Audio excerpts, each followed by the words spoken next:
প্রথম যে বিষয়টা আপনার কাছে যে বিষয়টা নিয়ে আমি প্রশ্ন করতে চাই, মানে সেইটাতে আমি আপনাকে বলবো যে আপনি রাষ্ট্রপতি পদে নির্বাচন করছেন, 11 দলীয় জোটের প্রার্থী। কিন্তু আপনি জানেন যে সংসদে 70 অনুচ্ছেদ বহাল থাকার জন্য যেটা হয়েছে যে 2/3 বেশি আসন যেহেতু সরকারি দল অর্থাৎ বিএনপি, সুতরাং বিএনপির প্রার্থীর বিজয় প্রায় নিশ্চিত। 100% তো আপনার প্রার্থী হওয়ার কারণ কি আসলে? গণতান্ত্রিক পদ্ধতিতে আপনি জয় বা পরাজয়ের কথা চিন্তা করেন। আপনি গণতন্ত্রটাকে প্রাতিষ্ঠানিক রূপ দিতে হবে, এটা হলো 1 নম্বর। ওকে। 2 নম্বর হলো আমরা যদি 11 দলীয় জোট, এটা হলো সবচেয়ে বড় জোট বাংলাদেশের বর্তমান পরিপ্রেক্ষিতে। বড় মানে 11 দল 11% মানে দলের সংখ্যায়, দলের সংখ্যা, কিন্তু জনসমর্থনে তো না। জনসমর্থনও তাই, এটা তো আপনি জানেন। রিজওয়ানা বলেই দিছিল যে আপনারাই সরকার গঠন করতেন, কিন্তু এটা একটা সূক্ষ্ম কারচুপির মাধ্যমে আমরা আপনাদেরকে পরাজিত করেছি। I beg two differ. উনি কিন্তু আসলে এইটা পরে উনার অবস্থা ক্লিয়ার করছেন যে উনি এটা বলেন নাই, উনি মিন করেন নাই। এখন বললে তার হবে না। আচ্ছা, এখন আপনি জয় পরাজয়ের কথা চিন্তা করুন। সো আপনি গণতান্ত্রিক পদ্ধতিটা শক্তিশালী করার জন্য আপনাকে, কিন্তু এইটা কি আসলে ঠিক যে আপনি যখন জানেন যে এখানে যারা ভোটের সংখ্যা সেখানে আবার 70 কার্যকর, এবং আপনি জানেন যে বিএনপির যিনি চিফ হুইপ আছেন তিনি আবার সবাইকে বলেও দিচ্ছেন দেখেন 70 কিন্তু এখানে অ্যাপ্লিকেবল হবে, আপনি যদি বিরোধী কাউকে, আমার মনে হয় আপনি দাঁড়াইছেন বলেই বলছে যে বিরোধী কাউকে যদি ভোট দেন তাহলে কিন্তু এখানে আবার 70 অ্যাপ্লিকেবল হবে, আপনার এটা থাকবে না। আমি আপনাকে বলছি প্রথমে জয় পরাজয়ের ব্যাপার না, এটা হলো 1 নম্বর হলো গণতান্ত্রিক পদ্ধতিটাকে সম্মান করে। কিন্তু উনি যদি বিনা প্রতিদ্বন্দ্বিতায় নির্বাচিত হতেন, মানে যাকে হ্যাঁ, 1 নম্বর হলো আপনাকে বলতে হবে যে আমি গণতান্ত্রিক পদ্ধতিকে সম্মান করি। এটা সম্মান করার জন্য আমরা একটা প্রার্থী দেওয়া দরকার।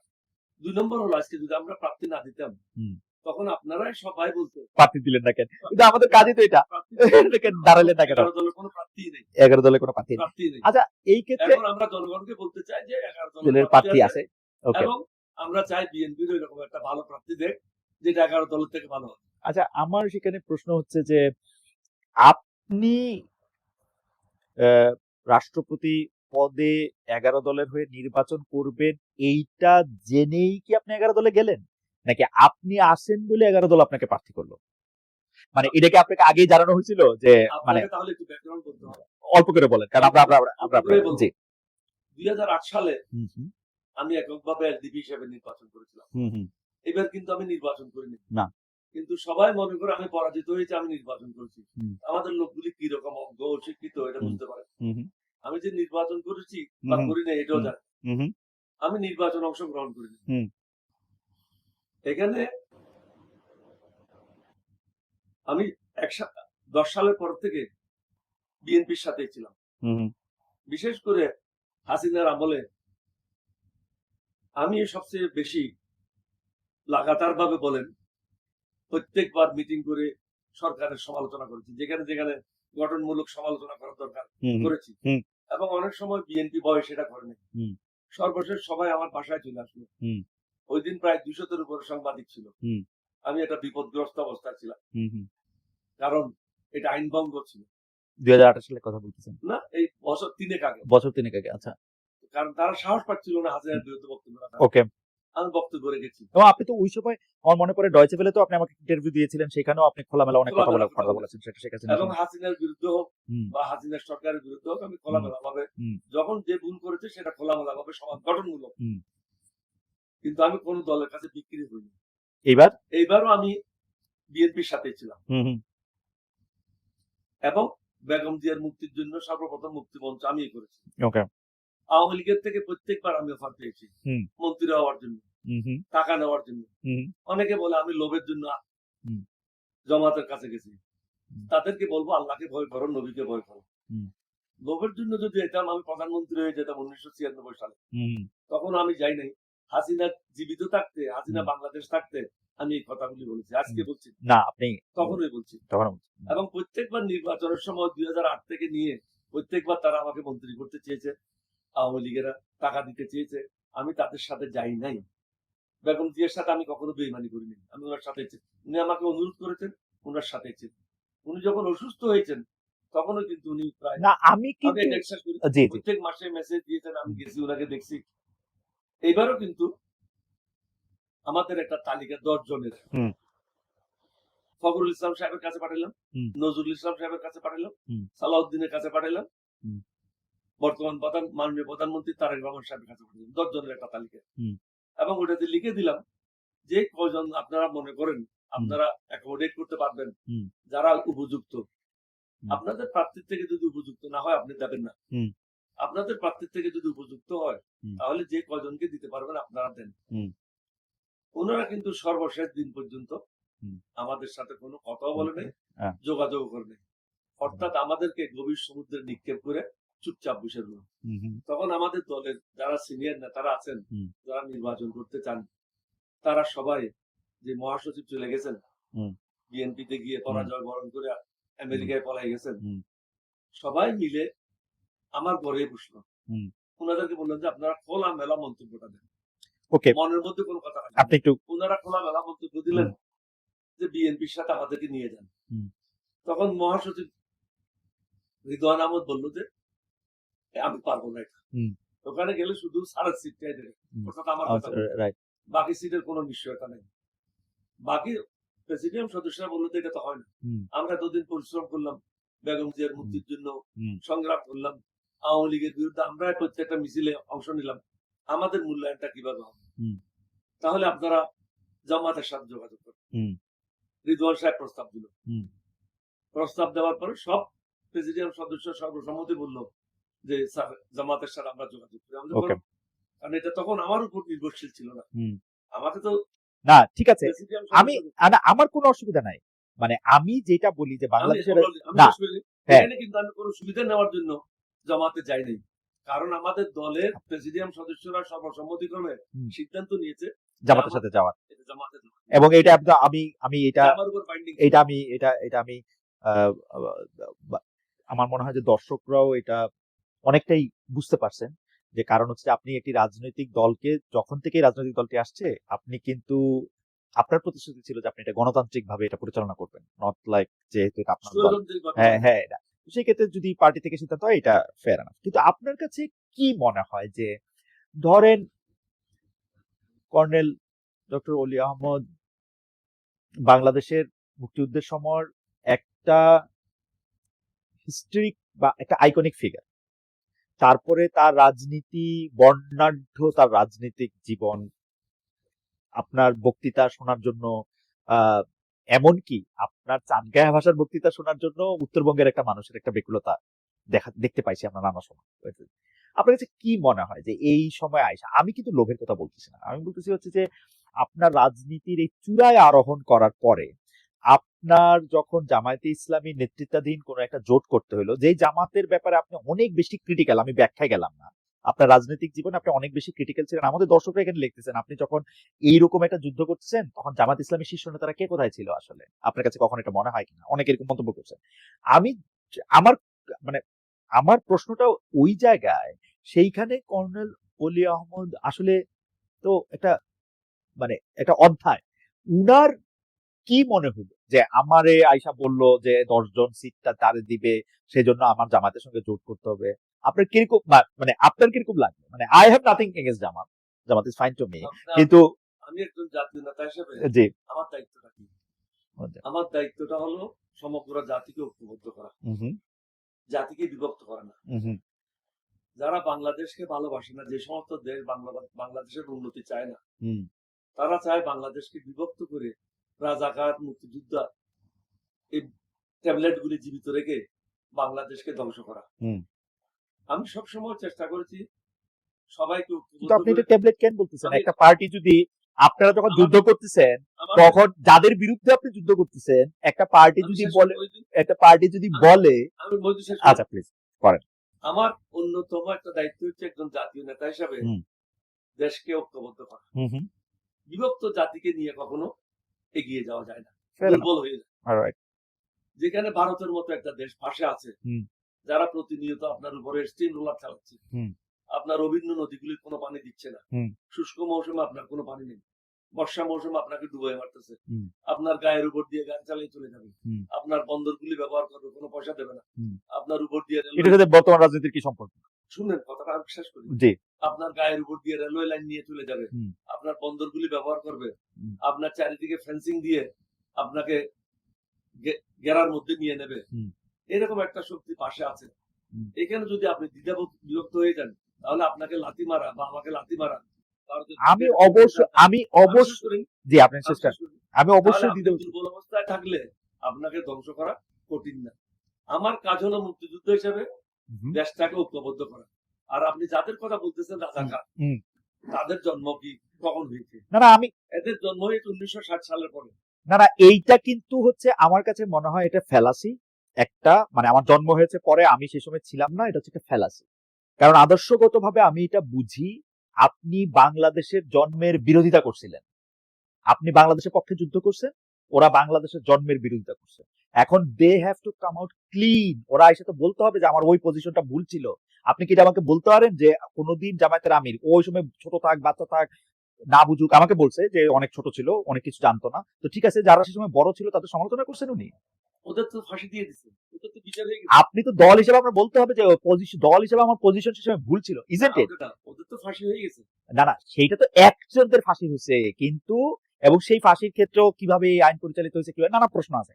আমার প্রশ্ন হচ্ছে দল হিসাবে কি তারা তাদের প্রসঙ্গটা ক্লিয়ার করছে? আপনার কাছে কি মনে হয় তারা কি ক্লিয়ার করছে যে না আমরা জামাতে ইসলামী হিসেবে ওই সময় 3-4টা উদাহরণ কিন্তু দেয়, আমি বলতে পারি। একটা বলে গোলাম আজম অনেক সময় বলছিলেন, আরেকটা বলে যে আমরা 47 থেকে 2026, এটা শফিক সাহেব আমাকে বলছেন জামাত ইসলামের 47 থেকে 2025 আপনি যখন কথা বলতেছেন তখন আমাদের সকল ভুল নিয়ে আমরা এখন কেন 1971 যখন দেশটা জন্ম নিতেছে তখন তোমাদের পজিশন ভুল ছিল, এটা বলতে অসুবিধাটা কোথায়? এটা উনি বারবার বলছেন, এটাতে বলতেছেন না, বারবার ঘুরায় পেঁচায় বলতেছেন, না বারবার ঘুরায় পেঁচায় বলতেছেন, এবং এইসব যুক্তি দিতেছেন যে আমাদের লোকদের জন্ম হয় নাই তখন। বর্তমানে যারা আছে তাদের তো জন্মই হয় না, জন্ম না হোক সেটা আরো ভালো, তো বলুক 71 সালে জামাত ইসলামিক পজিশন ভুল ছিল, যাদের ওই সময় জন্ম হয়নি তারা তো আরো বেশি করে বলে 71 সালটাই ছিল হচ্ছে ভারতের নেতৃত্বে একটা যুদ্ধ। আপনি যখন তাদের সাথে কথা বলবেন আপনিই বলবেন, আমিই বলবো। আপনি তো বলেনি, আপনার কাছ থেকে তো আমি আপনি যদি একটা লোককে আমি আপনার কাছ থেকে আমি জানতে চাচ্ছি ঘৃণা করে আমার না, আমি ঘৃণা করি না, না আপনার কথা বলছেন, হ্যাঁ আমি পৃথক করতে চাই না, পৃথক করে যদি লোকগুলোকে আলাদা করে না আমি পৃথক করতে চাই না, সমাজের একটা অংশ, না আমি পৃথক করতে চাই, তাদেরকে একত্র করতে হবে, তাদেরকে সঠিক রাস্তায় নিয়ে আসতে হবে, আমি এটাই হবে একটা নেতৃত্ব। রাইট, আমি আপনার সাথে 100% একমত, কিন্তু ঘটনাটা হইতেছে হচ্ছে তারা একসাথে আসার জন্য রেডি কিনা। আমরা তো দেখি যখনই সুযোগ পাওয়া যাচ্ছে তখনই বলা হইতেছে যে না ওইটা তো ওই সময় ওইটা করে না, এটা তো শেষ হয়ে গেছে, ওইটার মধ্যে থেকে এটা কিছু প্রতিষ্ঠিত হয় নাই। হাওয়েভার আপনি এগুলো আমার থেকে ভালো জানেন, আমি বীর বিক্রম খেতাব পাওয়া একজন বীর মুক্তিযোদ্ধা, বলা যায় বিএনপি প্রতিষ্ঠার জন্যই সাবেক রাষ্ট্রপতি মরহুম জিয়াউর রহমানের ডাকে তিনি সামরিক জীবন ছেড়ে রাজনীতিতে জড়ান।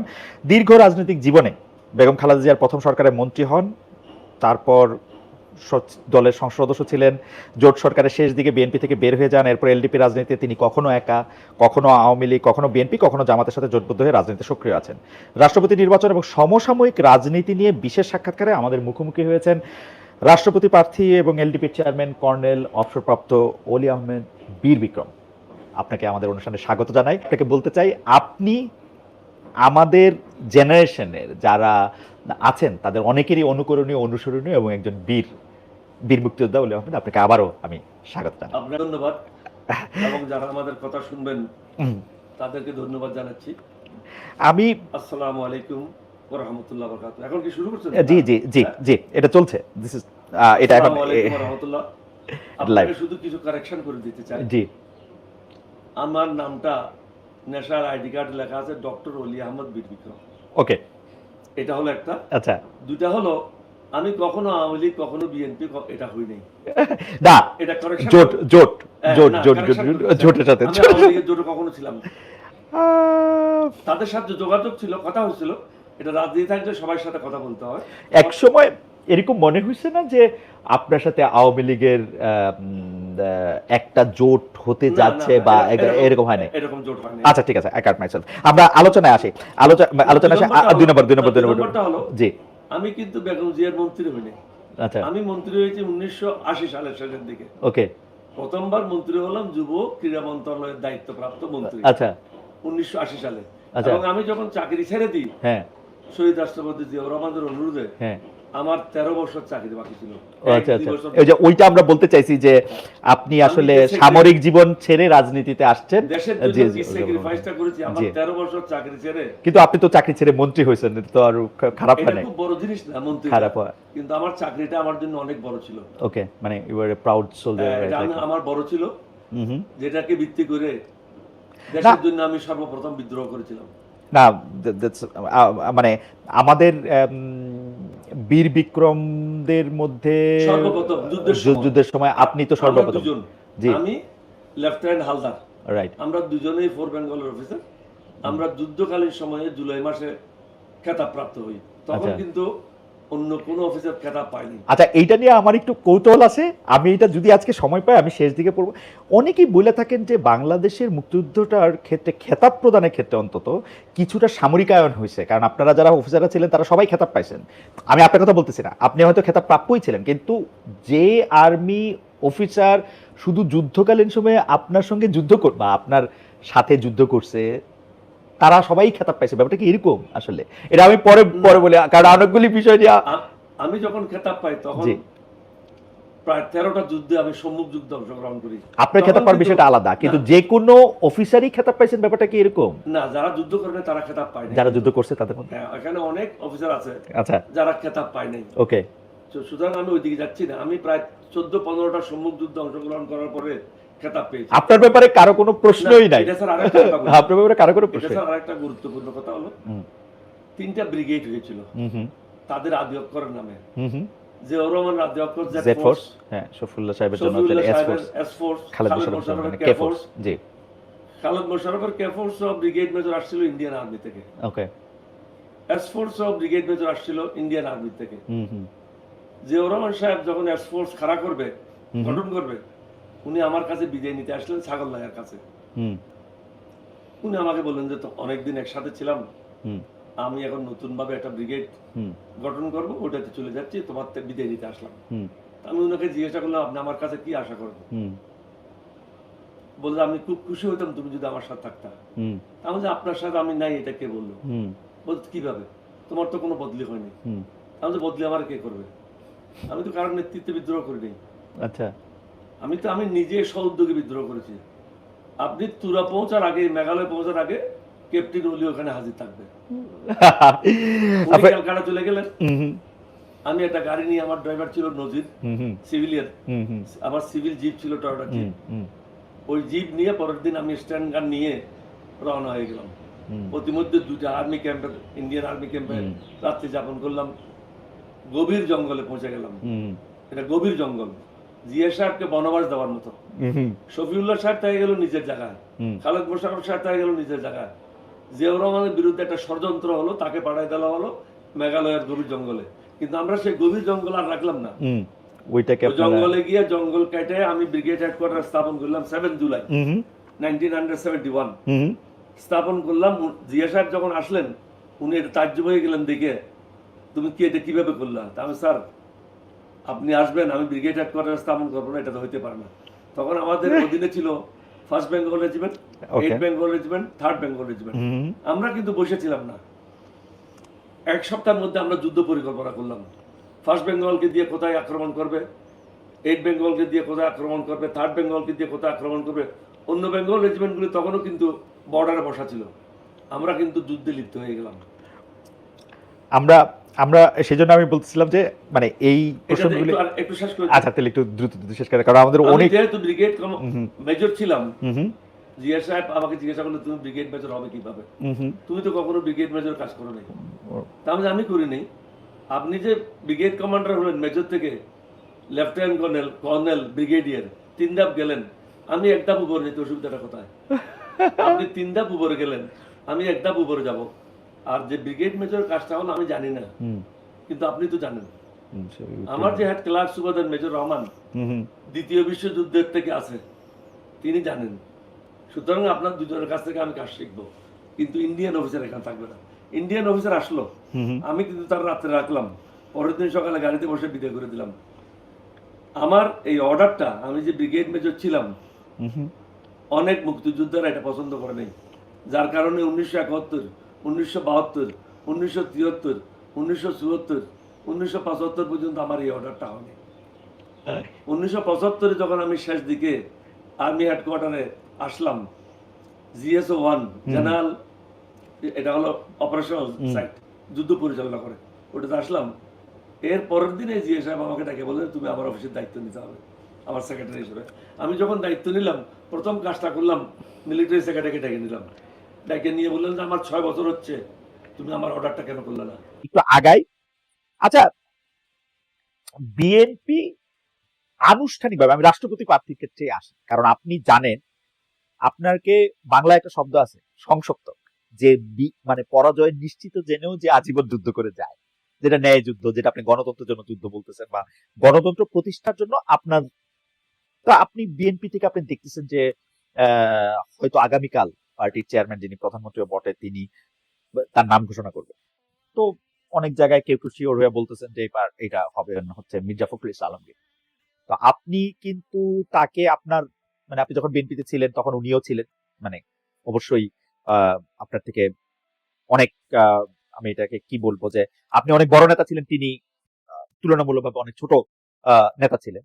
স্টিল আপনি হয়তো তাকে চেনেন, তাকে আপনি দেখছেন, আপনি তাকে কিভাবে রেট করেন? যে আমি অবশ্য মির্জা ফখরুল ইসলাম আলমগীরের কথাটা এখন বললাম কারণ এই নামটা প্রায় নিশ্চিত এরকম শোনা যেতেছে যে এই নামটাতেই আসলে রাষ্ট্রপতি পদে। আপনি যেহেতু মোটামুটি নিশ্চিত হয়েছেন, হ্যাঁ, মির্জা ফখরুল ইসলাম আলমগীর, না আমি আমার মানে আমার কাছে, জি জি জি, আমি একজন প্রার্থী হয়ে আরেকজন প্রার্থী সম্বন্ধে আলোচনা করব, এটা আমার মনে হয় বিবেকে বাদে। খারাপটা বললে বিবেকে বাঁধতে পারে, ভালো বললে অসুবিধা কি নাকি? জনগণের বিচার। আচ্ছা, জনগণের বিচার করুন।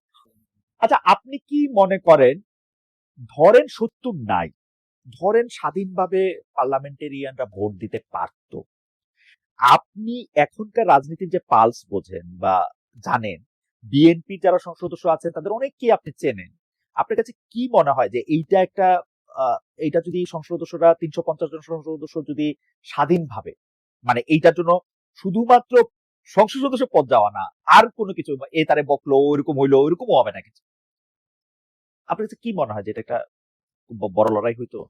আমি আপনাকে একটা কথা বলি, সত্য যেটা আছে, এটা শহীদ রাষ্ট্রপতি জিয়াউর রহমানকে আমি পরামর্শ দিয়েছি ৭০ করার জন্য। সত্য করার জন্য।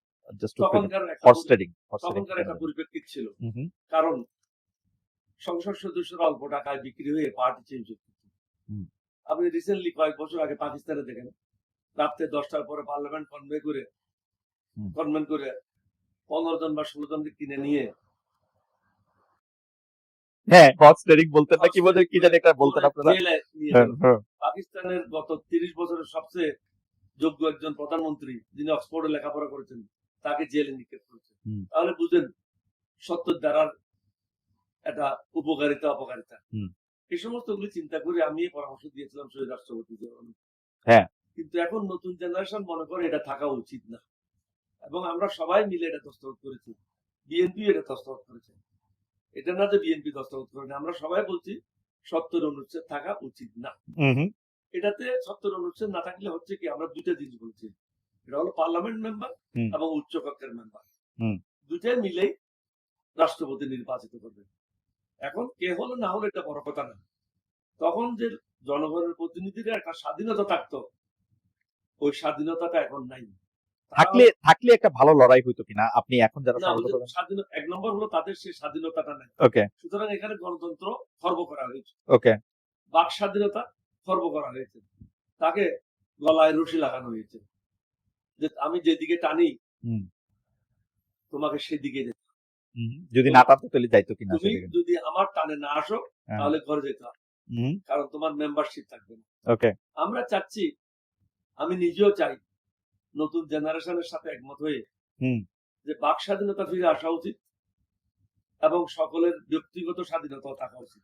গণতন্ত্র এক জায়গায় থাকবে, আরেক জায়গায় থাকবে না, সেটাও ঠিক না।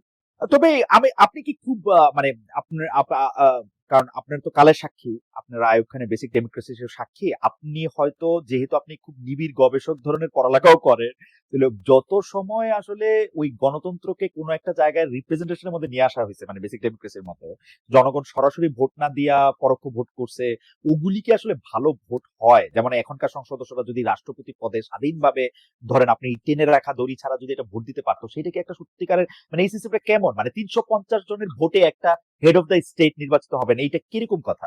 এটা অনেক দেশে আছে, এটা শুধু বাংলাদেশে তো না, এটা ব্রিটেনও আছে। ব্রিটেন তো, না ব্রিটেন তো রাষ্ট্রপতি পদ নাই, ব্রিটেনে আছে, ব্রিটেনের রাষ্ট্রপতি পদ না নাই। আমাদের আমেরিকাতে তো প্রেসিডেন্ট সরাসরি ইলেকশন হয়। লর্ড আমাদের পাশে ভারতে ভারতে আছে, উম, হ্যাঁ উভয় কক্ষ। হ্যাঁ হ্যাঁ, ভারতে পাকিস্তানে উভয় কক্ষ, আছে। ভারতে উভয় কক্ষ মিলা ভোট হয়। পাকিস্তানে আছে উভয় কক্ষ। হ্যাঁ হ্যাঁ, সুতরাং এটা খারাপ কিছু আছে বলে মনে করি না। আমাদেরকে কোনো না কোনো জায়গায় মিস্টার মহিউদ্দিনের শুরু করতে হবে। ওকে, আমরা যদি সব জায়গায় বুথ দেখি তাহলে দেশটা আগাবে। Fair enough. আমার কাছেও মনে হইতেছে যে আপনার, মানে আপনার পরামর্শ শুনে আমাদের সব জায়গায় ভূত না দেখা উচিত। ওয়েল, আপনি আপনার যিনি প্রতিদ্বন্দ্বী প্রার্থী হতে পারেন বলে যারা মনে করতেছেন তারা নিয়ে আপনি কোনো কথা বলতে চান না, বিকজ যে এইটা আপনার কাছে ডিসেন্ট মনে হয় না। কিন্তু আমরা কয়েকদিন আগে আপনাকে একটা বক্তৃতা দিতে দেখলাম, যেটার মধ্যে আপনি বিএনপি সরকারকে সরাসরি এক ধরনের হুঁশিয়ারি দিয়েছেন, যেখানের মধ্যে আপনি বলতেছেন, আমি আপনাকে কোট করতেছি, জামাত ইসলামীর আমির ডক্টর শফিকুর রহমান, জাতীয় নাগরিক পার্টির নেতা নাহিদ ইসলাম এবং শাইখুল হাদিস আল্লামা মামুনুল হক, এই তিন নেতা এক হলে 1 সপ্তাহের মধ্যে সরকারের পতন অনিবার্য হয়ে উঠবে, বলছেন বীর বিক্রম অলি আহমেদ। বলেছি। হ্যাঁ। এটা কেন বলেছি আপনাকে আমি বলি। জামাতের রাজনীতি আমি অবজার্ভ করতেছি গত প্রায় 30-40 বছর থেকে। অ্যাবসলিউটলি। তারা যেভাবে সংঘবদ্ধ, অন্য রাজনৈতিক দলগুলি এই ধরনের সংঘবদ্ধ না, এই ধরনের শৃঙ্খলা নেই। তারা যদি চেষ্টা করে 24 ঘন্টার মধ্যে ঢাকাতে 20-30 লক্ষ লোক সমাগম করতে পারে এবং তাদের লোক মাঠ থেকে পলায়ন করবে না। যখন ওই প্রচুর বৃষ্টি হচ্ছে, মুষলধারে বৃষ্টি হচ্ছে, একটা লোকও কিন্তু নিজের জায়গা থেকে নড়বে। অন্যান্য রাজনৈতিক দলের লোকেরা কিন্তু এভাবে থাকবে না। আমাদের অনেক রাজনৈতিক দলের নেতারা বিভিন্ন জায়গায় মিটিং করেছে হাসিনা বিরোধী আন্দোলনের সময়। 2 কিলোমিটার দূরে টুস করে একটা ফায়ার হয়েছে, সবাই 1 সেকেন্ডের মধ্যে উদাও, কেউ নেই। কিন্তু জামাতের লোকেরা সেভাবে পলায়ন করে না, তারা আগের দিকে অগ্রসর হয়। আমি ওই জন্য ওই জিনিস উপলব্ধি থেকে এটা সরকারকে সাবধান করে দিয়েছি যে এই ধরনের পজিশনে যাওয়ার কোনো দরকার নাই। এটা আমি এটা মিন করি নাই। অনেকে এটা টাইনে নিজের গায়ের উপর নিয়েছে যে আপনি একটা সরকার পতনের দাগ দিলেন কিনা, দাগ দিলেন। এখন কেউ যদি আপনি মনে মনে কলা খান, আমি তো কিছু করতে পারবো না। আমি বলেছি যে তারা এরকম একটা কাজ করার সামর্থ্য রাখে। সুতরাং যেটা আপনারা সংস্কারের জন্য রাজি হয়েছেন, মিনিমাম সংস্কারগুলি করেন। বাকি যেগুলি করতে পারবেন না সেটা নিয়ে আপনারা বিরোধী দলের সাথে বসেন, বসে একটা আলাপ আলোচনার মাধ্যমে এটা একটা চূড়ান্ত পর্যায়ে নিয়ে যান। কারণ বিরোধী দল একটা জিনিস বলছে বারবার যে আমরা আপনাদেরকে সহায়তা করতে চাই সরকার পরিচালনা করার জন্য। সুতরাং এই সুযোগটা আপনারা নিচ্ছেন না কেন? আপনারা গায়ে করে লাথি দেবেন কেন? ওকে, ধরেন আমি যদি একটু অতীতে ফিরা যাই, আপনি সরাসরি কথা বলতে পছন্দ করেন, এই যেমন এখন আপনি, মানে ওই দিনকার বক্তৃতাটার ব্যাপারে তো আপনাকে নানা সময়ে সাংবাদিকরা এসে নানা কথা জিজ্ঞেস করছে, আপনি একই কথা কিন্তু বলে গেছেন যে আমি সাবধান করার জন্য এবং এই পজিশন থেকে আপনার পজিশনটা ক্লিয়ার।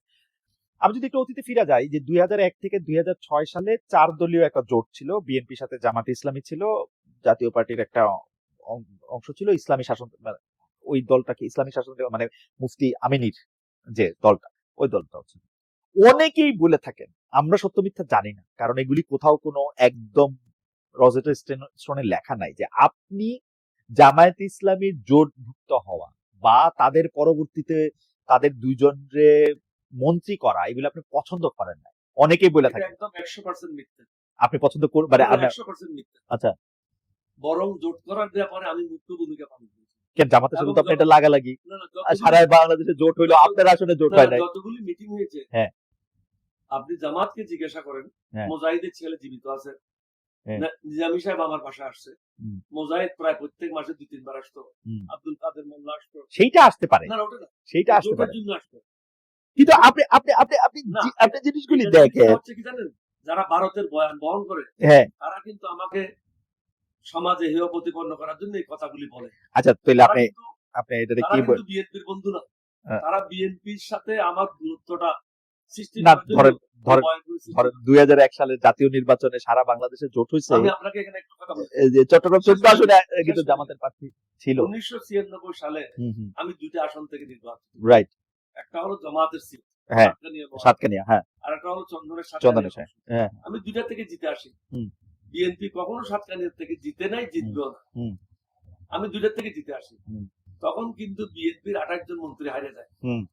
বিএনপির 28 জন মন্ত্রী যদি সেদিন জিতে যেত তাহলে বিএনপি সরকার গঠন হতো। হুম। আমিও তো মন্ত্রিসভার সদস্য ছিলাম। হুম। আমি তো আল্লাহর মেহরবানিতে হারেন আমার নাই। নবীর দয়ায় আমি 2টা সিট বিএনপি কে উপহার দিয়েছি। হুম। হুম। হুম। আমি একজন মুক্তিযোদ্ধা যে হুম। জীবন দিতে গিয়েছিল তার কাছে 2টা সিট 3টা সিট বড় না। হ্যাঁ। আমি সব সিট দিয়ে দিতে পারি। হ্যাঁ। এটা আমার বিরুদ্ধে একটা বয়ান সৃষ্টি করেছে। না কিন্তু না আমি বলতে আপনার কিন্তু শেষ করি। জি জি জি আমার বিরুদ্ধে একটা বয়ান সৃষ্টি করেছে কেন জানেন? হ্যাঁ, বলেন তো। বিএনপি থেকে আমাকে দূরে সরায় দেওয়ার জন্য, যেটা তারা সফলভাবে করেছে। হুম। হুম। অথচ জামাতের সাথে আমার কোনো দূরত্ব ছিল না। দূরত্ব থাকলে এরা কখনো আমার বাসায় আসতো না। এমনকি 2016 সালে যখন নির্বাচনের সময় আসলো, হুম। হুম। জামাতের লোকেরা তখনও জোটে ছিল, আমিও জোটে ছিলাম। হুম। আমাদেরকে কয়টা সিট দিল? জামাত সিট চাইলো 30টা। হুম। জামাতকে বললো 20টা সিট দেবো। হুম। শেষ পর্যন্ত 20টা সিটে তারা রাজি হলো। হুম। এবং জামাতকে তারা বলে দিল দানের শীষ তারা দেবে না। হুম। জামাত তখন অসহায়, হুম। কারণ তাদের নিবন্ধন ছিল না। হুম। তারা সবাই আমার ঘরে আসছে। হুম। আপনি জিজ্ঞাসা করেন, হুম। আবু তাহেরের নেতৃত্বে সবাই হ্যাঁ, আমার ঘরে আসছে। মানে আমার সাথে তাহির ভাইয়ের কথা হয়েছিল কোনো একটা প্রসঙ্গে, এটা আমি তাহির ভাইয়ের কাছেও আমি তাহেরকে বললাম যে ভয়ের কোনো কারণ নেই। হুম। আমিও ছাতামার গায়ে নির্বাচন করতেছি, হুম। তোমরাও সবাই ছাতামার গায়ে নির্বাচন করো, হুম। কিন্তু ঐক্যবদ্ধ ভাবে থাকো, হুম। ঐক্যটা ভাঙিও না। ওকে, আপনি আমি কিন্তু ঐক্যটা না ধরে রাখার জন্য আমি হ্যাঁ, আপনাকে একটু বলি, হ্যাঁ, আমি ঐক্যটা ধরে রাখার জন্য সারা জীবন আপনার চেষ্টা করেছি। কিন্তু আমার বিরুদ্ধে ভারতের যারা দাস, সেবা দাস, তারা সব সময় চেষ্টা করেছে না কিন্তু বিএনপির সাথে, যেমন এবার। কিন্তু আপনি কিন্তু এবারের কথা শুনেন, হুম। হুম। আমি তালিকা দিয়েছি, তাহলে তাদের উচিত ছিল আমাকে ডেকে বলা একটা সিট দেবো, 2টা সিট দেবো, বা কোনো সিট দিতে পারবো না। একটা কথা তো বলতে পারতো। না, এইটা পলিটিক্সে একটা কথার কথা আছে। না, আমি না, আমার কথার কথা আছে যে আপনার সাথে কথা বলতে লোকে একটু ভয় পায় বা একটু অস্বস্তিতে বোধ আমার করে। লোককে ডাকতে পারতো, আচ্ছা, মহাসচিবকে ডাকতে পারতো, বিকজ আপনি ওটা না, মহাসচিবকে ডাকতে পারতো। পারতো। মহাসচিবকে বলতে পারতো তুমি 3 জন লোক নিয়ে আসো, না, হ্যাঁ, আমি তো কখন যেতাম। হুম। হুম। মহাসচিবকে বলতে পারতো তোমার দলের 3টা লোক নিয়ে আসো, হ্যাঁ, হ্যাঁ, আমরা কথা বলি। হুম। আমি তো এরকম আনরিজনেবল লোক না। হুম। আমি ওখানে লিখে দিয়েছি, হুম। এই 10 জনের মধ্যে যদি একজনও ফিট মনে না করো, দেওয়ার কোনো প্রয়োজন নেই, আমরা একসাথে কাজ করবো। ওকে, আমি তাহলে আপনাকে তাহলে আরেকটু আগাই, 2001 থেকে একটু আগাই, 2006 থেকে একটু আগাই। আপনি যদি আনরিজনেবল লোক নাই হবেন, বাংলাদেশের রাজনীতি একটা পর্যায়ে আইসা একটা ক্রস রোডে দাঁড়াইছিল, সেটা হচ্ছে আমরা যেটাকে 111 বলি। 111 এর প্রসঙ্গে আমি পরে আসি। আপনার সাথে বদরুদ্দোজা চৌধুরী সাহেবের প্ল্যাটফর্মটা কেন ওয়ার্ক করলো না? আমি এটা বলি, বদরুদ্দোজা সাহেব আমার সাথে কথা বলেছিল। হ্যাঁ। শেখ রাজ্জাক আলী, আমরা 3 জনে মিলে মিটিং করেছিলাম। হুম। মিটিং করে আমরা সিদ্ধান্ত নিলাম, যেহেতু বিএনপির সাথে আমাদের বনিবনা হচ্ছে না হুম। বিভিন্ন কারণে, হুম। কারণ আমরা চেয়েছিলাম যারা দুর্নীতি করেছে তাদেরকে জেলে নিক্ষেপ করতে হবে, হুম। দুর্নীতির বিরুদ্ধে আমাদেরকে প্রতিবাদ করতে হবে, হুম।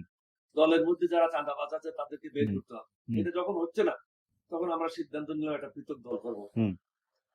কিন্তু বদরুদ্দোজা সাহেব কোনো অপেক্ষা না করে তিনি কুলা মার্কা নিয়ে, ও আচ্ছা আচ্ছা আচ্ছা আচ্ছা, মানে এলডিপির আগে বিকল্প ধারা বিকল্প ধারা উনি করে নিলেন। হ্যাঁ, বিকল্প ধারা করার পরে উনি মার খেলেন রেল লাইনে। হ্যাঁ, ধাওয়া। মার খাওয়ার পরে উনি আমার কাছে ব্রিগেডিয়ার গিয়াসকে পাঠালেন। হুম। ব্রিগেডিয়ার গিয়াস হল উনার শালক। হুম। উনি এই লাইনের শেষ মাথায় ছিলেন। হুম। গিয়াস আসলো, বললো যে বিচৌধুরী সাহেব মানসিক ভাবে বিধ্বস্ত, হুম। আপনাকে যাইতে বলছে। আমি ঠিক আছে, রাত্রে 12টার পরে হুম। উনার ডিসপেন্সারিতে যাবো, বাসায় না, হুম। কারণ উনি আন্ডার ওয়াচ আছেন। হুম। উনার ডিসপেন্সারিতে গেলাম, রাজ্জাক আলী সাহেবকে নিয়ে গেলাম, হুম। ওখানে বসলাম। উনাকে তখন প্রথমে জিজ্ঞাসা করলাম যে আপনার সাথে কথা ছিল, হুম। আমরা 3 জনে মিলে একটা দল করব, যেটার নাম এখনো ঠিক করি নাই, ঠিক করব। হুম। কিন্তু আপনার এমন কি হলো, আপনি মেজর মন্নানকে নিয়ে, আপনার ছেলেকে নিয়ে হুম। আপনি বিকল্প ধারা করলেন। হুম। তখন উনি বললেন যে এখন ক্ষমা করে দেন, যা করেছি করেছি, এখন আপনি কি করবেন? হুম। আমি একটা নতুন নাম ঠিক করেছি, লিবারেল ডেমোক্রেটিক পার্টি। হুম। উনি বললেন যে ঠিক আছে, আমি এবং আমার সাথে যারাই আছে, মেজর মন্নান, হুম। তারপরে প্রফেসর পাটোয়ারি, হুম। ঢাকা বিশ্ববিদ্যালয়ে, হুম। বলছেন আমরা সবাই আপনার সাথে হুম। এলডিবি তে যোগদান করব। উনি এলডিবি তে যোগদান করলেন। এবং প্রথমেই উনি আমাদের সাথে একটা কথা বললেন যে আমাদের একটা অফিস আছে। আমরা বিশ্বাস করলাম যে ওনাদের অফিস আছে, কিন্তু পরে যেয়ে দেখলাম ওটা ওনার বাসা ছিল যেখানে আগুন লেগেছিল। ওকে। যার কারণে ওই বাসাটা খালি করে অন্যত্র চলে যান। ওই বাসাটা ব্যাঙে নতুন বাসা করার জন্য অপেক্ষা করছিলেন। তো প্রথমে আমাদের সাথে একটা শটামি করলেন, আসলে কোনো অফিস না, ওখানে নিয়ে গেলেন।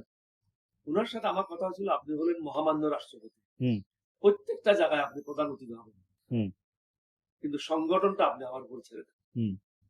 সংগঠনটা আমি গুছিয়ে আপনার হাতে দিয়ে দিলে আপনি এটার উপরে না, কিন্তু আচ্ছা ঠিক আছে, শেষ করে আচ্ছা হ্যাঁ আপনি হ্যাঁ শেষ করেন, কারণ আমার অনেক ছেলে বললো যে প্রত্যেকদিন টেলিভিশনে ডক্টর কর্নেল ওলি আমাদের চেহারা দেখা যায়, তোমার চেহারা দেখা যায়। ওনাদের মনে আসলো যে প্রত্যেকটা মিটিং উনি থাকবেন, আমি না, আমি ওটাতেও রাজি হলাম। কিন্তু পরে একটা জিনিস ঘটে গেল, আওয়ামী লীগের সাথে উনি বার্গেন করলেন সিট নেওয়ার জন্য 2008 সালের নির্বাচনে। ওখানে আওয়ামী লীগের পক্ষ থেকে আমাদেরকে 28টা সিট ছেড়ে দিল। উনি করলেন কি, একটা চিন্তা করলেন যে উনাকে নূর আলীর সিটটা চাইবেন উনি। আসলে নূর আলীর সিটটা নেওয়া ওনার লক্ষ্য ছিল না, কিন্তু হাসিনা কোনো অবস্থাতে নূর আলীর সিটটা দেবে না, কারণ নূর আলী হলো রেহানার বন্ধু। রেহানা একটা সিটে চায়, সেটা হলো নূর আলীর সিট। বদরুদ্দোজা সাহেবের লক্ষ্য ছিল ঢাকা 2 আসন। এটা নুরুল ইসলামের জন্য। হ্যাঁ বুঝছি। বসুন্ধরা নুরুল ইসলামের থেকে উনি তৎকালীন সময়ে 6 কোটি টাকা নিয়েছেন। যুগান্তরের মানে যমুনা গ্রুপের আর কি 6 কোটি টাকা দিয়ে সিটটা বিক্রি করলেন।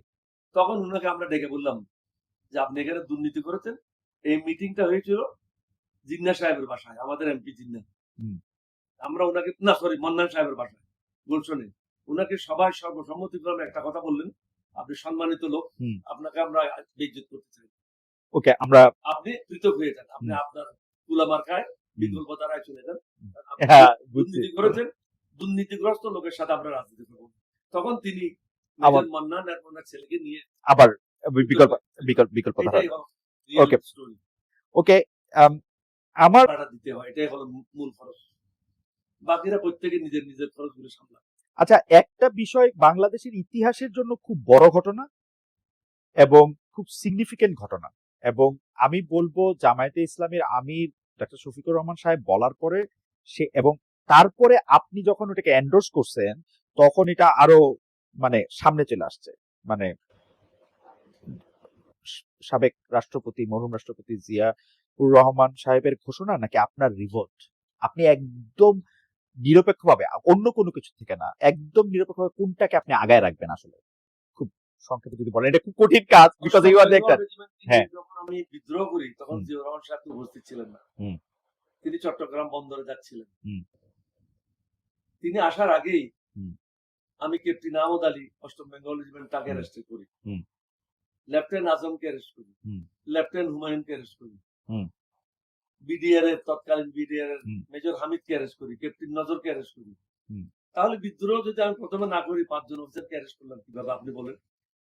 পাকিস্তানি 5 জন অফিসারকে, যারাই ছিল পাকিস্তানি না, ইতিহাসে যদি আপনি নির্ভর করে দেখেন যে জিয়াউর রহমান সাহেব একটা ঘোষণা দিতেছেন এবং আপনি উই রিভোল্ট বলতেছেন, যেভাবে শফিকুর রহমান সাহেব বলতেছেন জামাত ইসলামের আমির, যে আপনি স্বাধীনতার ঘোষণা বা সূচনা করেছিলেন।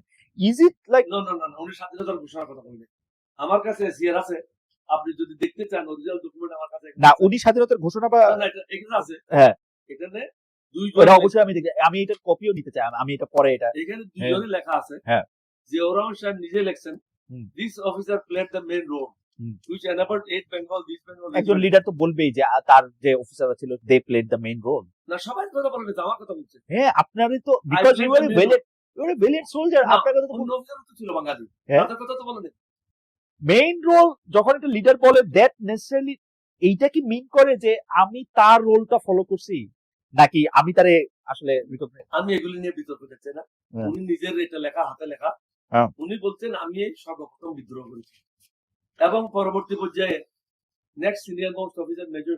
আপনার কথা কিন্তু পরিষ্কার এবং আপনার কথা কিন্তু কনসিস্টেন্ট ডক্টর আহমেদ, আপনি খেয়াল করেন আপনার কথা কিন্তু কনসিস্টেন্ট। আপনি বলতেছেন যে আপনি সর্বপ্রথম বিদ্রোহ করতেছেন। এইটা নিয়ে ওনাকে কিন্তু ফিরিয়ে নিয়ে আসছি হ্যাঁ, আপনি সর্বপ্রথম বিদ্রোহ করতেছেন, এটা কিন্তু কোনো সমস্যা নাই। এবং কিন্তু স্বাধীনতা ঘোষণা করার ব্যাপারে স্বাধীনতার ঘোষণা বা সূচনা করেছিলেন স্বাধীনতা ঘোষণার ব্যাপারে হ্যাঁ নেক্সট সিনিয়র মোস্ট অফিসার হলো শওকত সাহেব। হ্যাঁ মীর শওকত আলী সাহেবের কথা শওকত আলী। মীর শওকত আলী সাহেবের কথা মীর বলছেন। শওকত আলী লিখছেন দিস অফিসার হ্যাঁ he asked your on two declare independence. এটা লিখিত ডকুমেন্ট, ওকে এটা তো আমার নিজের কথা না। না অনেক সময় হয় কি আমি অনেক নিজে সময় হয় কি আমি ডক্টর আহমেদ এটা আপনি আমাদের চেয়ে অনেক বেশি জানেন, কিন্তু অনেক সময় হয় আমি কি তো স্বাধীনতা ঘোষণা করি নাই, উনি করছেন। বাট উনাকে আমি নিয়ে রেডিও স্টেশনে গেছি, পাশাপাশি বসছি, হ্যাঁ উনি ঘোষণা করেছেন, উনার নেতৃত্বে আমি কাজ করেছি। ইয়ার মানে আমি সেইটার কথাই করছিলাম যে আপনি অনেক সময় হয়তো ব্যাপারটা হলো আপনি ইগনাইট করছেন যে বা আপনি আপনি আপনি আপনি আপনি আপনি আসলে এটা চালু তখন আমরা করছেন, চিন্তাও করি না স্বাধীনতা ঘোষণা কিন্তু আপনার কাছে কি মনে হয় না যে জামায়াতের আমির সাহেবের এই কথাটা বলা এইটা আসলে রাজনৈতিক কায়েমি স্বার্থ দিয়েই প্রবাহিত? না, উনি আমি আসলে বলবো না। হিস্ট্রির পার্ট নিতে চান নাই, আমি কারণ আমি কিন্তু আপনাদের বলতে শুনি নাই যে আপনি মুক্তিযুদ্ধের ঘোষণা বা সূচনা করেছেন। উনি বলেন না যে আমি মুক্তিযুদ্ধ ঘোষণা করেছি। না উনি উনি বলছেন বলছে ওই রিভোল্ট, বিদ্রোহটা আমি করেছি এই জন্য উনি বললেন। আপনাকে আমি আবারই বলি, পাকিস্তানি সব অফিসারগুলিকে জিয়াউর রহমান সাহেব আসার আগেই আমি অ্যারেস্ট করে নিয়েছি। আমি এবং আমার এক্স্যাক্টলি বলি, ডক্টর শফিকুর রহমান মন্তব্য করেছিলেন যে 1971 সালে কর্নেল অলি আহমদ সবার আগে উই রিভল্ট মানে উইদিন ব্র্যাকেট আমরা বিদ্রোহ করলাম বলে স্বাধীনতার ঘোষণা বা সূচনা করেছিলেন। মানে আপনি কি মনে করেন যে ধরেন আপনি বাংলাদেশের হিস্ট্রিটা লিখতে পারেন বা লিখবেন, আপনি অথরিটি যেমন, তাহলে আপনি কি এই লাইনটা এভাবে লিখতেন? আমি এটার উপরে পিএইচডি করেছি। না না আপনি অথরিটি, ওটা না, আপনি ধরেন আপনার নির্বাহী আদেশ দেওয়ার ক্ষমতা শোনার আছে, কথা, আপনি আজকে থেকে আমি নির্বাহী এটার আদেশ উপরে পিএইচডি করেছি। হ্যাঁ তাও আবার বিউপির থেকে না, হ্যাঁ ঢাকা ইউনিভার্সিটি থেকে না, অক্সফোর্ড থেকে লন্ডন থেকে, যে পৃথিবীর অন্যতম হুম শ্রেষ্ঠ জায়গা থেকে। হুম ওখানে আপনার যা ইচ্ছে তা লিখতে পারেন। এবং আপনি যখন পিএইচডি করেন, পৃথিবীতে কোটি কোটি মানুষ পিএইচডি করছে, রাইট এই পিএইচডি বই কিন্তু পাবলিশ হয় না। হুম হুম খুব- আমার পিএইচডির থিসিসটা পাবলিশ হয়েছে ল্যাম্বার্ট পাবলিশার থেকে। হুম হুম আপনি এখন অ্যামাজনে গেলে হুম হুম revolution military personal and the war of liberation in Bangladesh হুম। এই বইটা পাবেন। হুম। এটা ছাড়াও আরেকটা গুরুত্বপূর্ণ, হুম।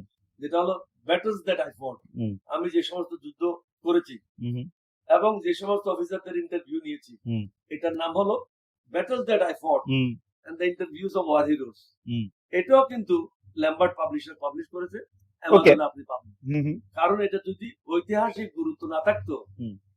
জার্মানির ল্যাম্বার্ট পাবলিশার মতো ওইটার মধ্যে আপনি লিখছেন যে আপনি উই রিভল্ট এইটা সর্বপ্রথম এই শব্দগুচ্ছগুলি আপনি বলতেছিলেন, এবং আপনি তখন পাকিস্তান মিলিটারির চাকরি করতেছেন, পাকিস্তান মিলিটারির পোশাক পরতেছেন, এবং আপনার কথাই সবচেয়ে মানে এইরকম যে এখনো আমাদের গুজবাম হয়, সেই সময় থেকে আপনি এটা বলতে পারতেছেন যে আমি বিদ্রোহ করলাম, দ্যাটস ফাইন, কিন্তু এইটা বলা রাজনৈতিক উদ্দেশ্য প্রণোদিত কিনা যে আপনি ঘোষণা বা সূচনা করেছিলেন, উনি কেন বলছেন এটা রাজনৈতিক উদ্দেশ্য প্রণোদিত উনি কিনা? কেন বলছেন হুম।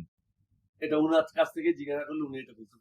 ওকে তবে আমি যে কাজটা করেছি জিয়াউর সাহেব আসার আগেই হুম। আপনাকে বলে দিলাম, হুম। আমি যদি বিদ্রোহ না করি তাহলে আমি পাকিস্তানিদেরকে বন্দী করলাম কেন? না আপনি বিদ্রোহ করছেন সেইটা নিয়ে কিন্তু আমি মানে প্রশ্নই এবং তুলতেছি না। ওনাকে স্বাধীনতা ঘোষণার জন্য যে বলছি ওটাও শওকতে লেখা আছে, অনেক- ডকুমেন্টেড।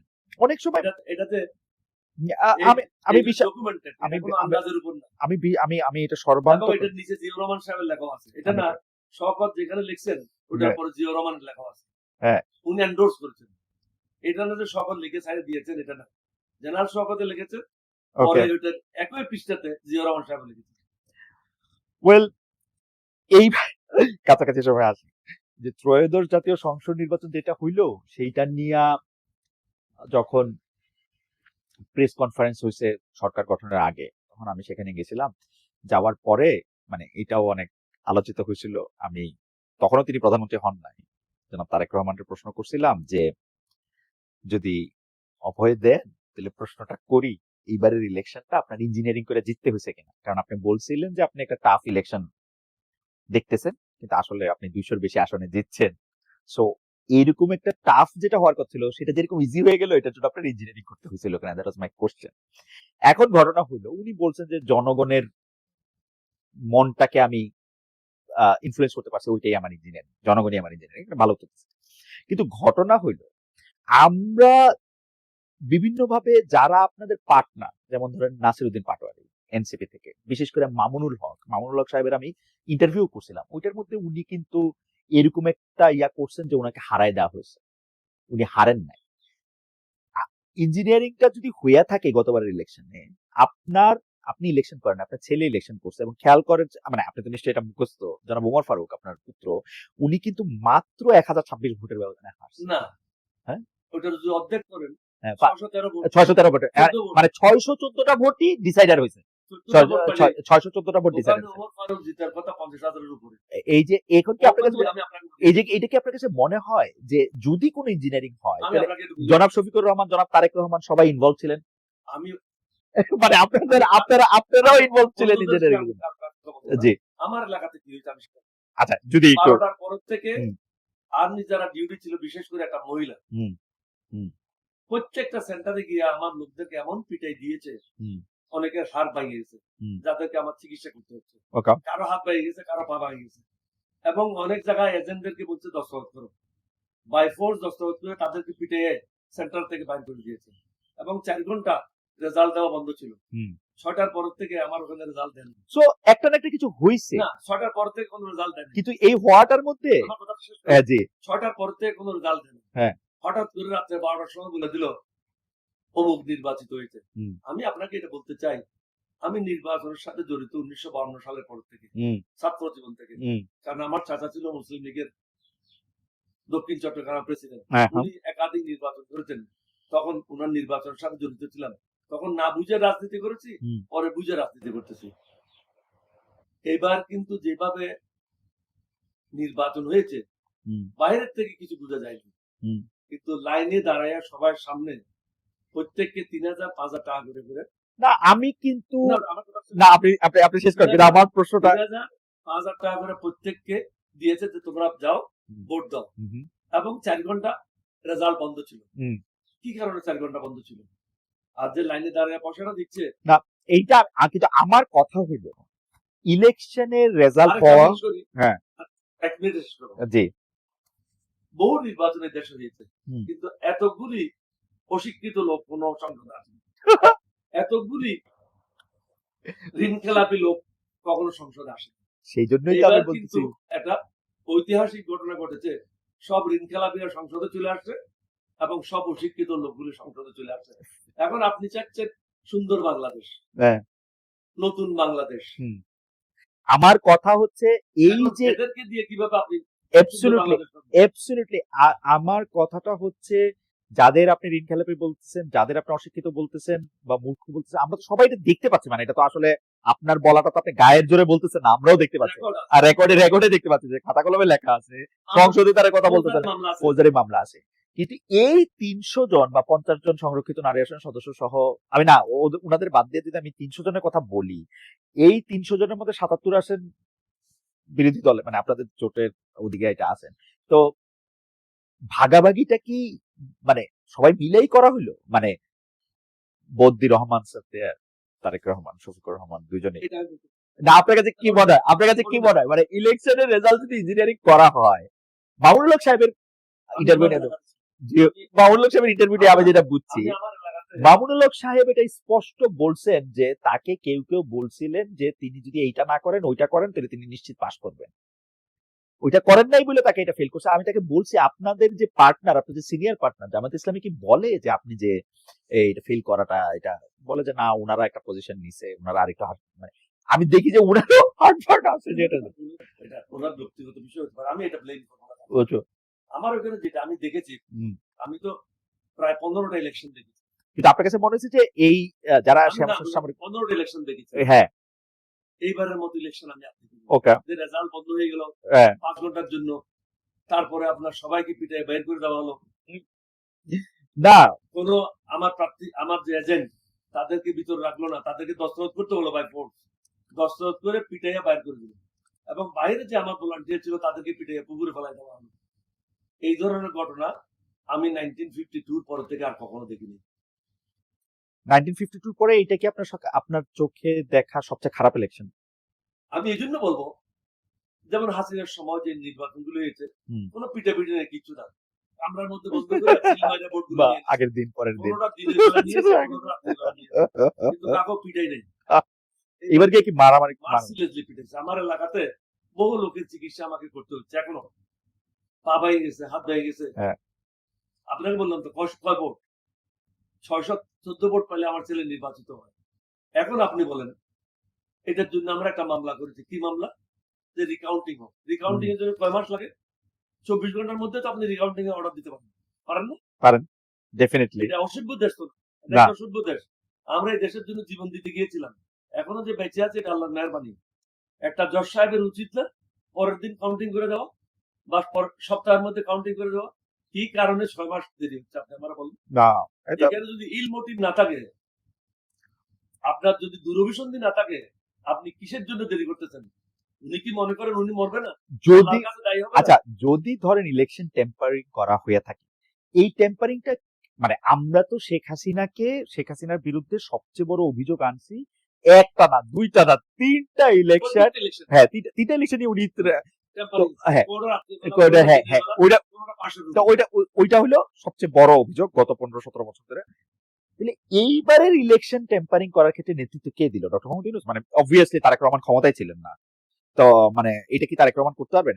আর উনি টেম্পারিং কেন করতে যাবেন? অবভিয়াসলি আমি তো দেখতে পাচ্ছি যে উনি তো এই কনফিডেন্স ওনার থাকা উচিত যে বিএনপি অনেক বেশি ভোট পাবে। এটার জন্য apparently যদি আপনাকে দায়ী করতে হয়, হ্যাঁ। আমি যদি এই ঘরের মালিক হই, হ্যাঁ। এই ঘরে যদি কোনো গোলমাল হয় তাহলে আমিই দায়ী। ডক্টর মোহাম্মদ ইউনূস, এখানে আমার সাথে আরো যদি কেউ থাকে, হ্যাঁ, এটা তো গুপ্ত। তাহলে ডক্টর মোহাম্মদ ইউনূস অবশ্যই তার কিন্তু ট্রায়াল হবে। কিন্তু একদিন না একদিন তাকে arrest এই করবে। ইলেকশনের জন্য অবশ্যই। কিন্তু এটা ছাড়াও সে দুর্নীতি যেটা করেছে, হুম। এটা দুর্নীতি না? আপনি কিছুটা বলছেন ওই যে মানে নিজের সে কর্মকূপ নিজে করা, তার কর্মকূপ ইউনিভার্সিটি নিয়ে করা, গেল, কর্মকূপ করলো। কর্মকূপ করলো, এটা তো করতে পারেন। এটা তো অনৈতিক একটা কাজ। আচ্ছা, ওইটা এবং তিনি নোবেল পেয়েছেন অর্ধেক, পুরো না। না, ওইটা অর্ধেক গ্রামীণ ব্যাংক, আচ্ছা, অর্ধেক তিনি। আচ্ছা, ওইটা না হয় মানে আমরা অন্যভাবে মানে একটা, কিন্তু ইলেকশনটা কিন্তু উনি টেম্পারিং করার ক্ষেত্রে নেতৃত্ব দিয়েছেন বা উনার উপদেষ্টারা, এরকম আপনার কাছে মনে হয়? আমি জানি সবকিছু, আপনাকে বলবো না। আমি এই দেশের সবকিছুর সাথে ওকে, তাহলে অল্প একটু বলেন, আর্মি কি উনার কথা শুনছে নাকি আর্মি? আমি শুধু আপনাকে এখানে বলবো, হ্যাঁ, এখানে 4টা শক্তি একসাথে কাজ করেছে আমাদেরকে পরাজিত করার জন্য। তারা চায় নাই যারা বাংলাদেশকে ভালোবাসে এই ধরনের লোক সবাই আসুক, অনুগত লোকগুলি আসুক, ভারতের দালালগুলি আসুক। বহু জায়গায় তারা এটা চেয়েছে। ভারতের বিরুদ্ধে যারা কথা বলে তারা যেন সংসদে না আসে। এখন আমি এটা খোলামেলা এখন হচ্ছে আপনি যাদেরকে ভারতের দালাল বলতেছেন তারা আপনি তো জানেন। বাংলাদেশ জাতীয়তাবাদী দল বলে নিজেকে বলে। না, আমি আপনাকে না, বাংলাদেশ জাতীয়তাবাদী দল বলে নিজেকে। আমি সেটা বলতে জি। ভারতের কারা কারা দালালি করছে আপনি জানেন, সমগ্র বাংলাদেশ জানে এটা। আচ্ছা, আমি অবশ্য মানে আপনার ইঙ্গিতটা পুরোপুরি বুঝাতে চান না, আমি দল হিসেবে ধরি মানে এইটা। দলকে বলতেছি, আমি কোন দলকে বলতেছি। আচ্ছা, এটা ইন্ডিভিজুয়াল। ওকে, দল তো কোনো দালাল। আপনার কি ডক্টর মোহাম্মদ ইউনূস ভারতের দালাল মনে হয়? ইউনূসকে আমি দালাল মনে করি না। হ্যাঁ, কিন্তু ইউনূস কোন যোগ্য ব্যক্তি না।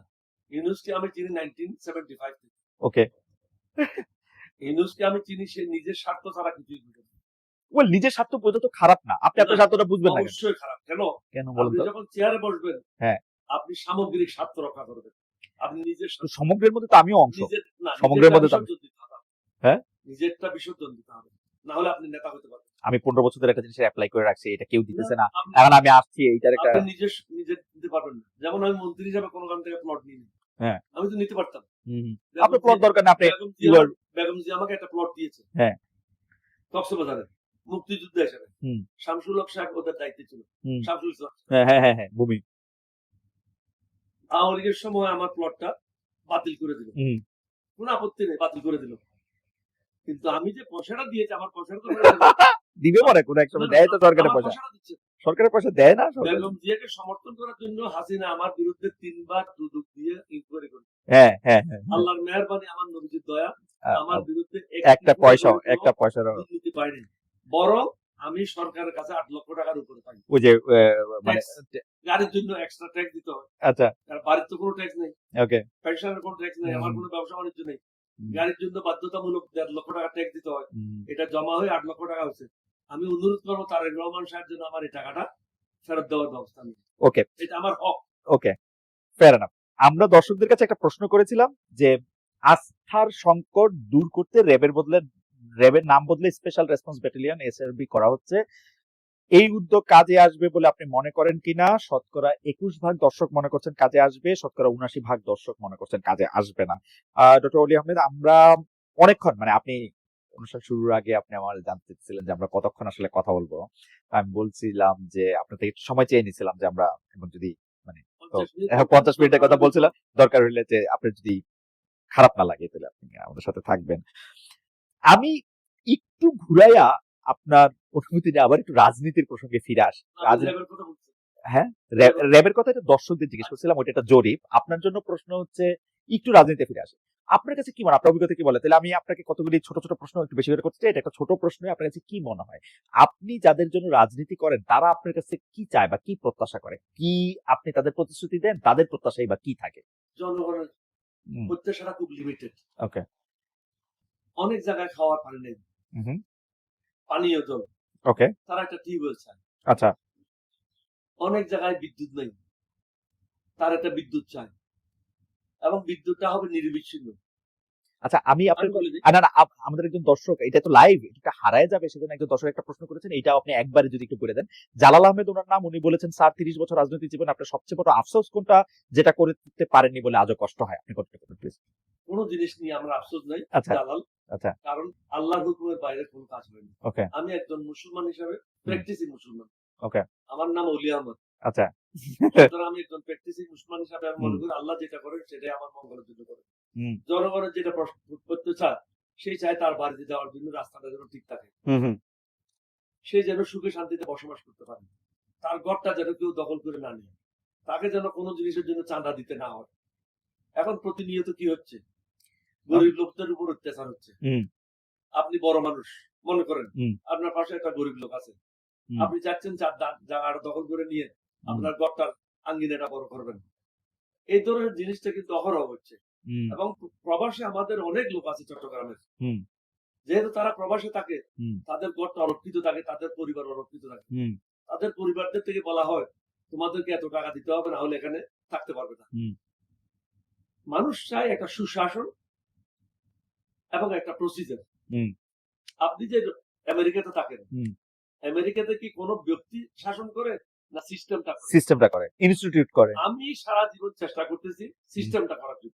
যেমন কিন্তু একই জিনিস জনগণও চায় কিনা, যারা আপনারা ভোট দিচ্ছে ওরা চায়, কিন্তু এইটা আমি আপনি বলে যাই যে যেমন সে যখন চায় যে বিচার বিভাগটা সুন্দরভাবে ফাংশন করুক এবং সে একটা সুন্দরভাবে আমার একটা 2 পয়সা আছে, মানে সে কি বিচার বিভাগ সুশাসন করুক এইটা চায়, নাকি তার পক্ষে রায়টা আসুক সেটা চায়?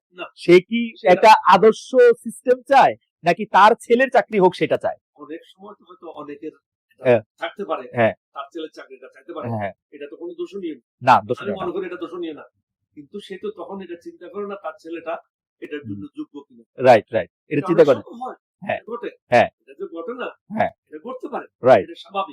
আপনি একজন পিতা হিসেবে আপনার যখন একটা ছেলে এমএ পাস করে, এলএলবি পাস করে বা আরো উচ্চতর ডিগ্রি নেয়, তখন আপনি চিন্তা করেন যে আমার ছেলেটা একটা চাকরি পাক, কিন্তু তার থেকেও যে উপযুক্ত লোকেরা আছে আপনি ওটা, কিন্তু বেশিরভাগ ক্ষেত্রেই কি আমাদের জনগণ, মানে এটা আমাদের জনগণ সম্পর্কে অনেকে বলে থাকেন যে আমাদের জনগণ শুধু মানে নিজের ব্যাপারটা যত বোঝে, সার্বিকভাবে এটা বোঝে কিনা এটাই জানতে চাইছিলাম। সিস্টেমটা যদি না থাকে এটা তো হবেই, কিন্তু এই তো যদি সিস্টেমটা করে দেন, কিন্তু আমি আপনাকে একটা কথা বলি, কিন্তু সিস্টেম ছোট কথা, মানে এটা দিমাগে এটা মুরগি আগের অবস্থা না, আপনি সিস্টেম নাই বইলা ছোট কথাটা।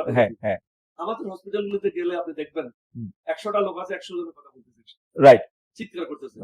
আপনি যখন ব্যাংককে যান দেখেন সবাই, সিএমএইচ গেলেই তো সবাই চুপ থাকে, সিএমএইচ গেলেই তো চুপ করে যায়, ব্যাংককে না গেলে তো সিরিয়াল নাম্বারটা নিয়েছে, আর সিরিয়াল নাম্বারটা নিয়ে এসে অপেক্ষা করতে, রাইট। ওইখানে একটা সিস্টেম সে গড়ে তুলেছে, আমাদের এখানে তো সিস্টেমটা গড়ে তোলে নাই। আপনি ওভারনাইট যে বদলি করতে পারবেন দেশটাকে, এটা একটা বোকার সঙ্গে এখন আমরা বসবাস করতে। এখন আপনি যদি সিস্টেমটা করেন, এটা একটা সময় লাগতে পারে, কিন্তু এটা কার্যকরী হবে না। কিন্তু সিস্টেম আমরা যদি এটা ভয় করে, কিন্তু সিস্টেম কার্যকর করার জন্য যে ইনস্টিটিউশন গুলি দরকার, সেই ইনস্টিটিউশন গুলিও তো আপনারা, যারা মানে আপনারা বলতেছি যেহেতু আপনারা দেশের নেতৃত্ব দিচ্ছেন, দেশের নেতৃত্ব দিচ্ছেন, আপনারা তো ইনস্টিটিউশন গুলি গড়ে তোলেন নাই তো। এখানে 3টা জিনিস খুব গুরুত্বপূর্ণ।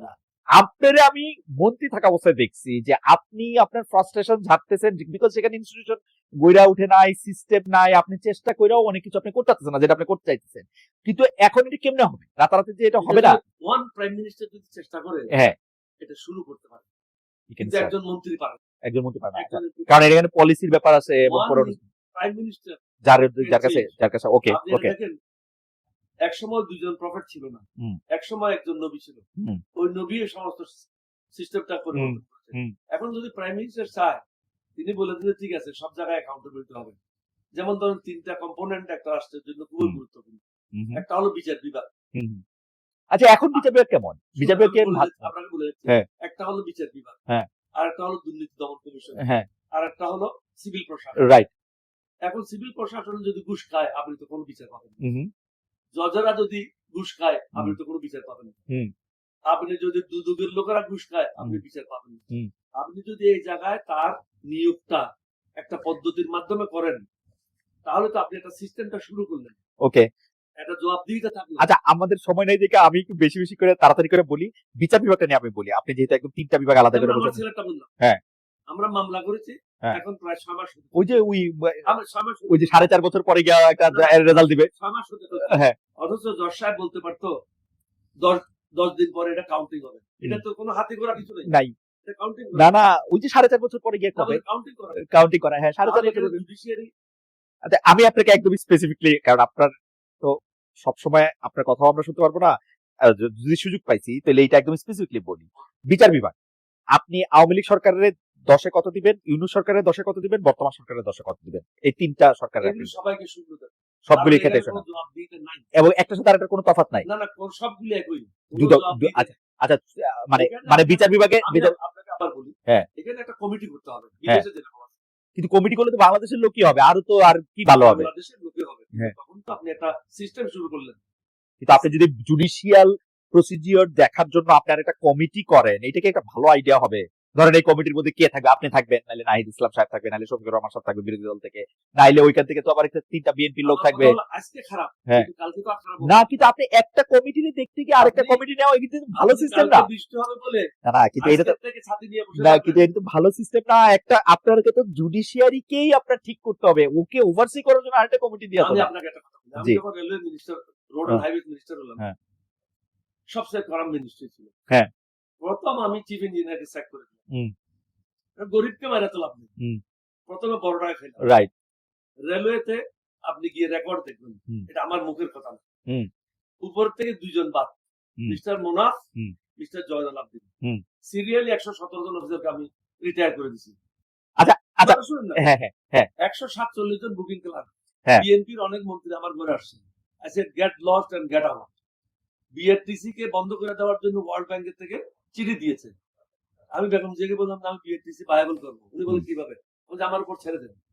আমি বিআরটিসির 500 লোককে গোল্ডেন হ্যান্ডশেক দিলাম, তাদেরকে অনেক টাকা দিয়ে বাইর করে দিলাম, বাসগুলি রিকন্ডিশন করলাম, করে রুটগুলি আমি অকশন দিয়ে দিলাম। অকশন দিয়ে হলো কি, 1 সপ্তাহের মধ্যে এটা লাভবান হয়ে গেল।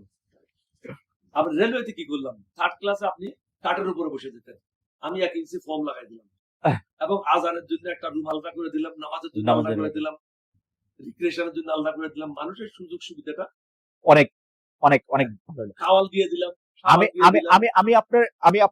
আপনি বিচার বিভাগে কি আবার একটু রিভাইজ করবেন কিনা? আওয়ামী লীগ আমলেও আপনি বিচার কার্য সাধারণ মানুষ যেটা পাইতেছে, সেই বিচার কর্ম নিয়ে আমি প্রশ্ন করতেছিলাম। সেইটার মধ্যে থেকে আপনি 3টা বর্তমান সহ ঠিক আগের 2 সরকারকে, 3টা সরকারকে আপনি শূন্য দিচ্ছেন সরকারের সময়টাকে, এটাকে আপনি একটু রিভাইজ করবেন, কাউর একটু কম বেশি দিবেন? কোনটা 10 হতে পারে, কোনটা 7। ও আচ্ছা, খুবই সামান্য কথা। আচ্ছা, দুর্নীতি দমন কমিশন, আচ্ছা কারণটা একটা লাইনে যদি বলেন। একটা লোক নিয়োগ থেকে নিয়ে শেষ পর্যন্ত তার জবাবদিহিতা নিশ্চিত করতে হবে। ওকে, এটা সবসময় তাকে একটা জবাবদিহিতার আওতায় আনতে হবে। Fair enough. তাহলে এটা গেল হচ্ছে বিচার কর্মের ক্ষেত্রে। দুর্নীতি দমন কমিশন, তিনটা কনজারভেটিভ সরকার, যেমন ধরেন নম্বর দিয়ে যদি আগে থেকে একটু বলতেন। যে লোকটা ছিল ডক্টর মোমেন, আমার মনে হয় গত 20 বছরের সবচেয়ে শ্রেষ্ঠ ছিল। ওকে, এটা বেগম জিয়া প্রাইভেট সেক্রেটারি। উনি লেখালেখি করেন। আমার মনে হয় হি ওয়াজ দা, বর্তমানেও তাকে যদি দেওয়া হয়, he is the best man for দুর্নীতি দমন। তার থেকে ভালো লোক আপনি দুর্নীতি দমনের জন্য। তারপরে দুর্নীতি দমন কমিশনটা ইউনূস সাহেবের সময় ভালো ছিল, শেখ হাসিনার সময়? ইউনূস সময় ভালো ছিল না, মোমেন তো শেষের দিকে। ও আচ্ছা, মানে শুধু মোমেন সাহেবের পার্টটুকু ভালো ছিল। পার্টটা ভালো ছিল, এর আগে তো চুপ ছিল। আচ্ছা, তারপরে এটা কেউ নিয়োগ দিয়েছিল। আচ্ছা, তার মানে কোনো হচ্ছে দুর্নীতি তার না মানে থাকুক আর নিয়ে তার আসলেও মানে হচ্ছে যে ডক্টর ইউনূস সাহেবের সময় আওয়ামী লীগ শেখ হাসিনার থেকে একটু বেটার। না, ও তো নাটক করে গেছে।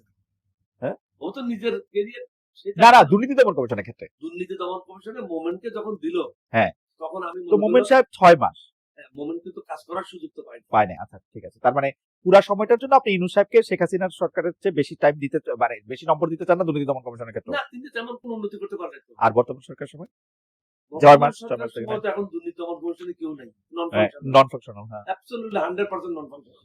একটা why is that? What do you think? কার কেউ নেই তো, একটা কমিশনার নাই। না, মানে কেন কমিশনার? বাংলাদেশে তো কত লোক আছে, তার মানে কাউরে দিতে আমি পারতেছে না। তারেক রহমান সাহেবকে অনুরোধ করবো মোমেন্টকে হ্যাঁ, আরো বেশি টাকা দিয়ে ওখানে বসানো, বেতন দিয়ে। আচ্ছা, এরকম লোক পাওয়া যাবে না।